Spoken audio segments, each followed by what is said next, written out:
us on Saturday morning, 11 to 1 for Let's Talk Guyana, Let's Talk Community with Circle Dynamic Women of Power on Talk at the Tongue. Woman of Power present hot topics of news, views, and interview. Oh yes, our spiritual amen, Guyana folk songs, and more with your dynamic host, Patricia Trim.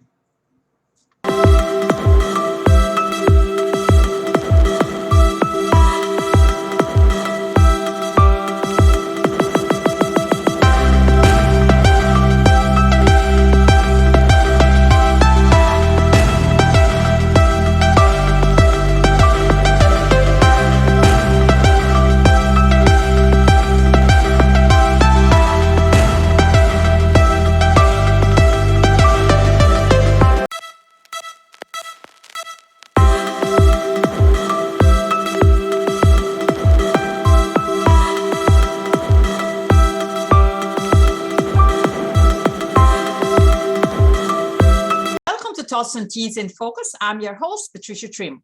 Welcome you to another edition of Tots and Teens in Focus. Today I have a very special guest, and she is no other than Avril Fecker.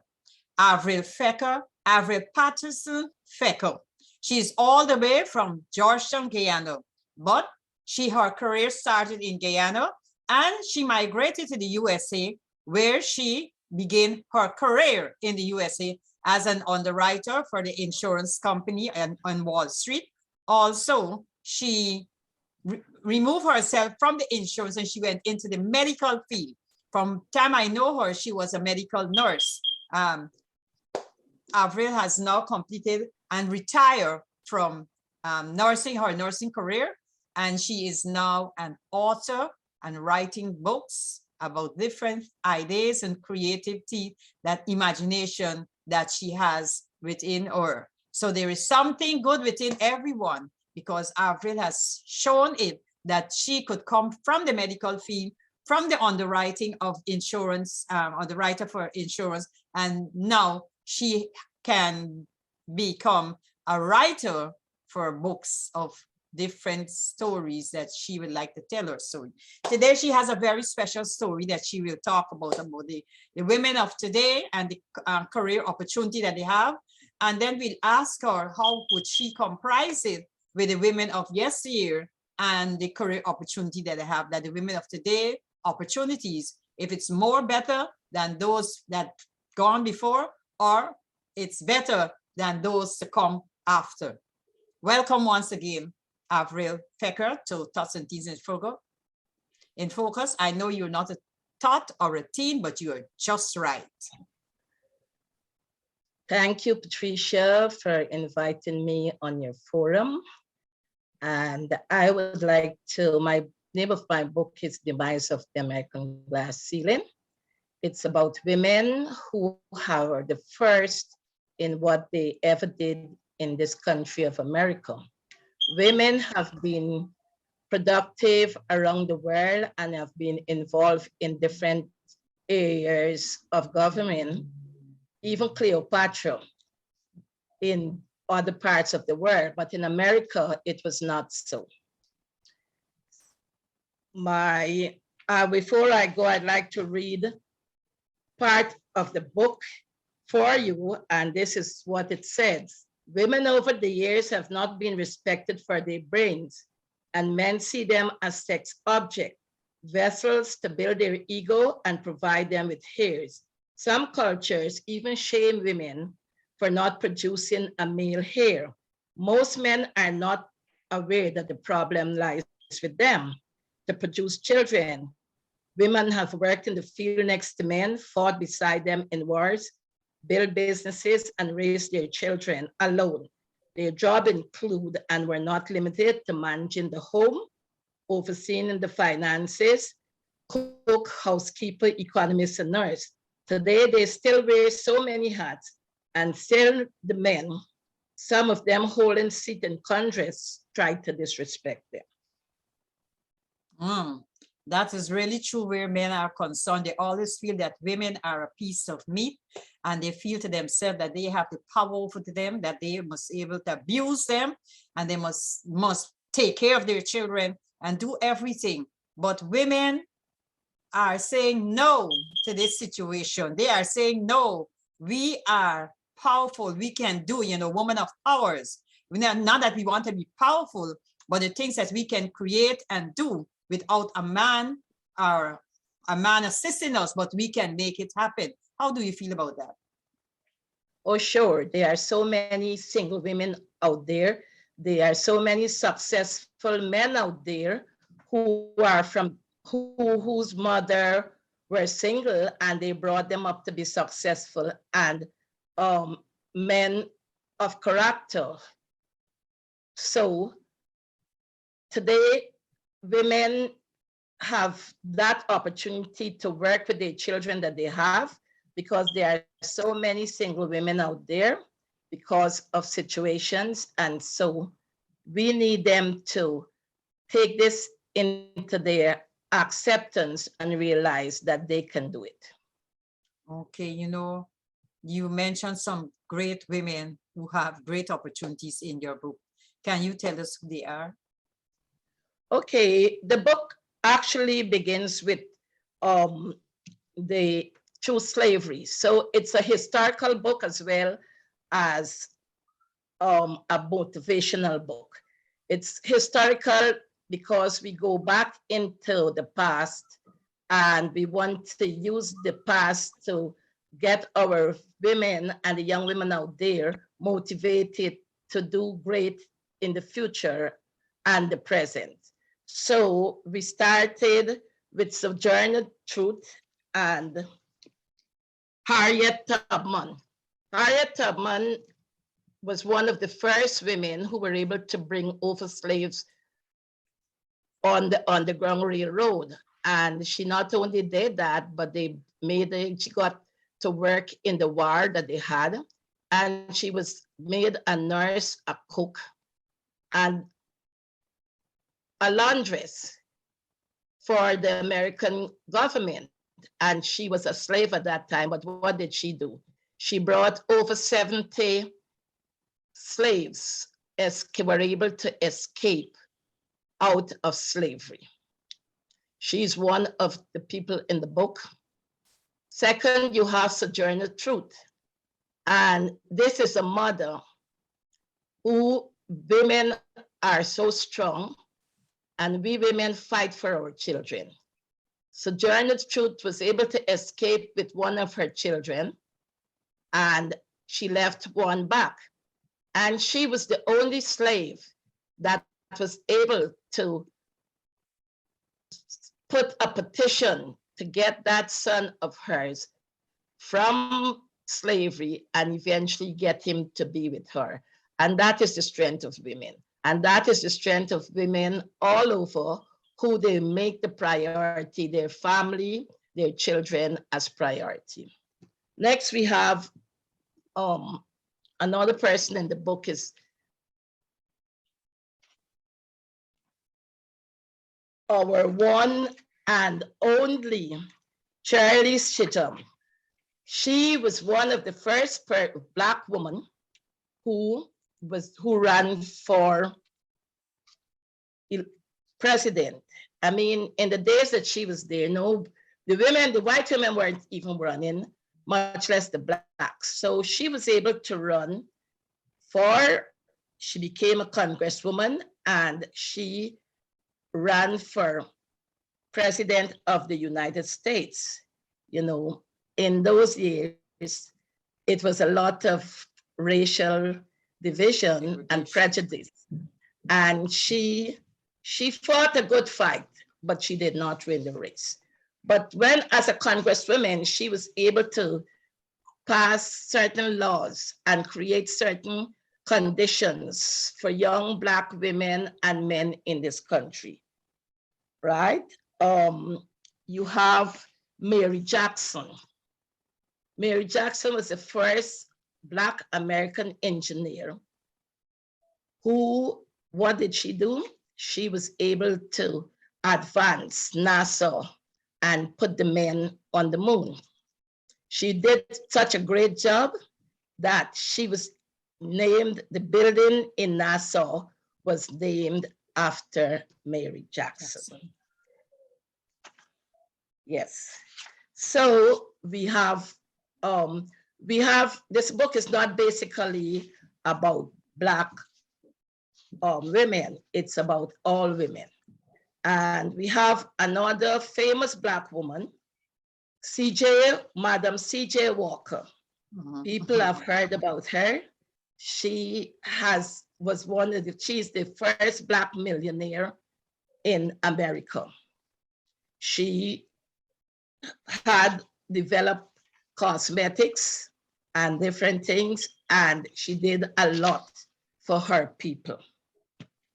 So when we think in terms of women, women out there have always had areas that they would like to strive in and be able to work in, but because of financial situations and not getting the encouragement and the assistance, a lot of those women are able to have to subdue their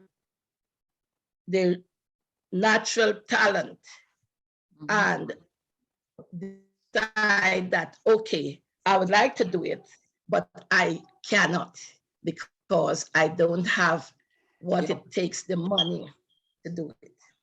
But sometimes we feel that we have to get money to do things, and sometimes we can do it with our own natural sense, our own creativity, our own ideas, putting it together and make it happen. Yes, but you fail to realize that you go to people with your ideas, and what do? They listen, they take it down, and a lot of these ideas were stolen from people, male and female, Blacks especially. And as I said, this book will not focus on a single race because America does not belong to one race. It is multiracial. So this book is for all the young women of America who are white, Black, Native American, Latino, Asian, and others. And this book is about, I want them to believe in themselves, that the sky is the limit. And while believing in the self, they would be able to reach the sky. And if they're going to fall, okay, the cloud is there to catch them. So women out there, young women out there, concentrate on what you want, project what you want, and work for it. It's much easier now because they have so much areas that you could get encouragement, you could get help, and doing that, it would make you be able to get where you're going much quicker than the ones that were there before. One of I spoke about women in sports, women politicians, women engineers. Before you go there, I want to ask you a question. How do you feel the women that you spoke about for us who really make history and create, how do you feel that they are not being recognized or taught by, or our young people are not taking example from them so that they can do, our young women, so that they can make a difference in the community? Yes, we have some young women who are making difference, but yes, we want all young women to be more off, because you know our prison system is full of women. They're being castrated so that they can't function, they can't progress. So how do you think that changes can happen for these young women in prison? It's not only for the young women that are in prison, but it's for the children that they've left behind. Those children have been placed in some egregious situations because their mother became incarcerated, and they are left there, and those are the children of the future. So those children need to be trained and brought up, not just thrown like left to their own, because most of them don't have they go on the welfare system, they put them into foster homes, and the foster parents are just interested in money. So we need to work not only with the young women, but we also have to think in terms of the children that they have left behind. I'm glad you said that point, because some of these women children are in prisons with them. The children are part of the prison system with the parents in the prison because they don't have nobody right to take care of them. And a child left alone is a child gone astray. I agree with you. You know, I am very much against women taking their children to visit fathers in prison. That should be a no-no and not the law of the land. You made your choice, you got involved in situations and you're in prison. Do not, if you want better for your child, do not expose your children to that type of situation, because they would feel that it's natural to go to prison to visit. It's okay, because I'll never say, I got my number. I got my number. So it's okay to go to prison. Yeah, but the children, taking the children to visit the fathers or the mothers in jail, those children will feel that That's okay. that is the done fact. I could be in jail too, right? Yeah. They're in a jail of their own without being in prison because they don't have the parent around them. But taking children to visit the parents in jail is a no-no. It should not be done, because they will feel that it's an accepted fact. Okay, let's continue with your book. Okay. One of the people that I've wrote about is the Williams sisters.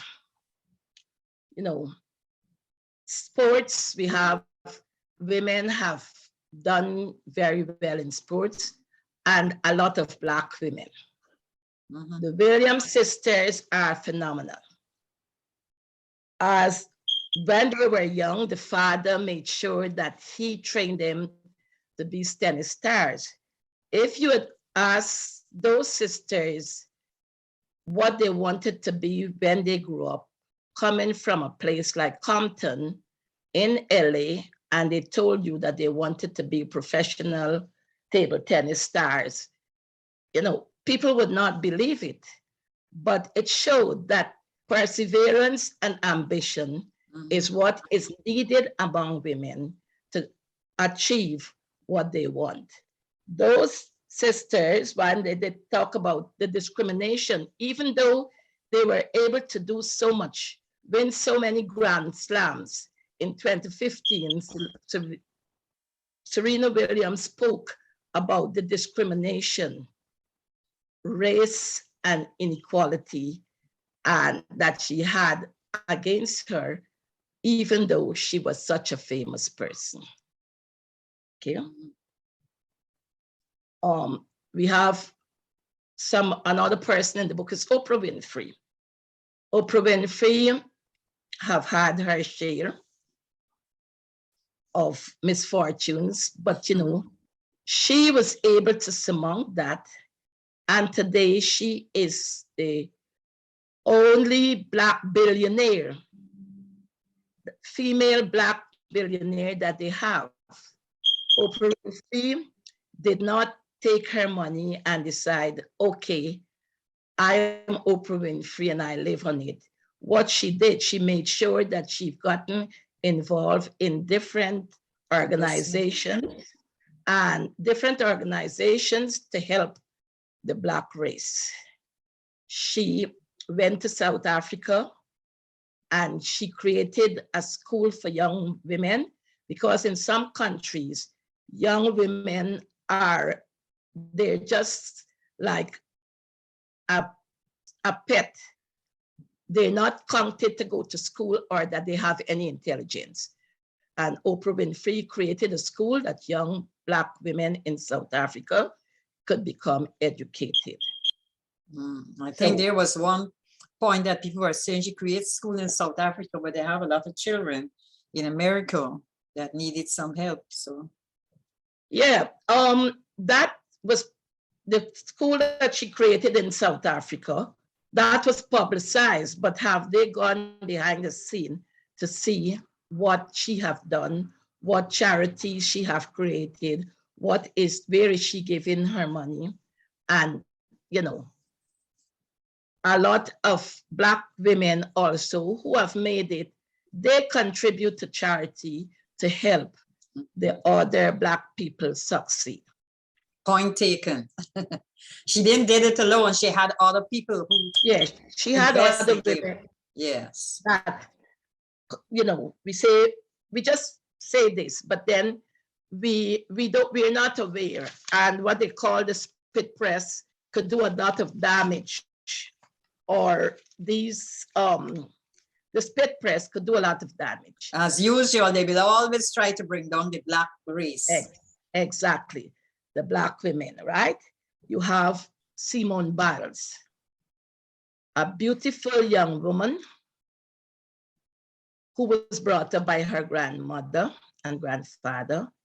And good that you know, because I know what it is to volunteer your time with children. And even when somebody asked me to volunteer my time with the Beacon program, I went twice and I never went back because it wasn't the type of program that I would like to be in. Because if I am doing a program, I would want to have my children and able to train them in the way that they should be done. I like the Beacon program, but the Beacon program could be very dismal to our children because it's just like a daycare. So if they are there and they saw the parents come, they run outside, or the parents say, come along, come along. There is no type of training that you would like to have if you to partake in the Beacon program because of the way that it is constructed and not the way that it should be constructed for the development of children. Well, Patricia, I know you, for one person, have been very involved in children in Guyana and even here over the years. You have done quite a lot for the children in Guyana in your Tots for Twin program. And I know that when you look around and you know the type of successful program that you had, and you look around to try to get involved in a program out here, and you see how, well, what should I say? How without structure the programs are, I know that it's a very hard thing for you to sit and watch. That's true. That's true. It's a very hard thing for me to sit and watch because, you know, I don't believe in screaming at children. I believe that they have their own individual guidance within them. They are the future. And sometimes we have to give them a pen and paper and let them write instead of screaming and shouting and thing, because whatever is going on within, they can bring it out on a pen and paper. So, Avril, I must thank you very much, and I want you to keep up this good work. Keep on writing your books. You're always welcome to come and partake in to say what you're writing. I don't know if you can put up the glass book, the book that has the glass. What's the name of it? The Demise of the American Glass Ceiling. Could you raise it up a little bit more higher? We want to see the writing, so go up a little bit more high. Put it up a little bit higher. Demise of the American Glass Ceiling.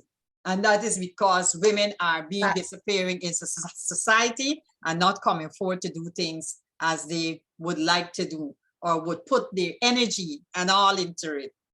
So once again, thank you, Avril. Thank you for giving us this, your time and to showing us your books and your ideas, creative ideas. And I do hope that parents out there who could go on a pen and paper and start writing, you were able to write and even to bring your children into this blessings of writing and becoming an author and becoming educators, because writing is education. And I just always say, education is an ongoing process. It don't stop at high school. It don't stop at college. It don't stop at nursery school. It's an ongoing process. Yeah? It continues until you die. Yes, it's an ongoing process. Even you young people that went to college and did not continue in college, you can still go back, or you can build yourself your own empire. Always talk about Black people building their own empire. And if you notice the Jews and the Italians and the Chinese, they have their business. They ain't going to know what to work no way. They're working in the business and they're building their empire. And I feel that we Black people can do the same. But we think that, oh, I got a master's, or I got this, or I got that. No, hello. Let us come together, work together, and show a different light where the Black and brown community are concerned, because they're the ones who have the business. We don't. We are the spenders, we are the buyers. But then, as someone told me that the man come from college and he couldn't get a job, but say he come from college, he got an education, start his empire. You don't have to go there looking for jobs. Start your empire. And if we could start our empire, Black people will be way up, high. But don't get too anxious over your success, because that's what brings us down. I want to thank you very much for being on. I will call you back again that we could continue that. This is Avril Patterson Fecker. She is an author and her books. And Patricia Trim, from this now we say goodbye until next time. Thank you very much. And to all our viewers, keep looking for the book on the market. Keep looking for the book on the market. And keep checking on Avril Fecker. Our time will be blot out in a few minutes. Okay, so goodbye. Bye from Tots and Teas in Focus. And I want to say bye. Thank you all for listening. Thank you all for tuning in. Thank you all for looking at it on Brick Art Media on Saturdays from 8:30 to 9 in the morning. And on Saturday evening from 3 to 3:30, you will see Tots and Teas in Focus with Patricia, your dynamic host, Patricia Trim. Bye. Bye. Thank you, Patricia. Thank you very much.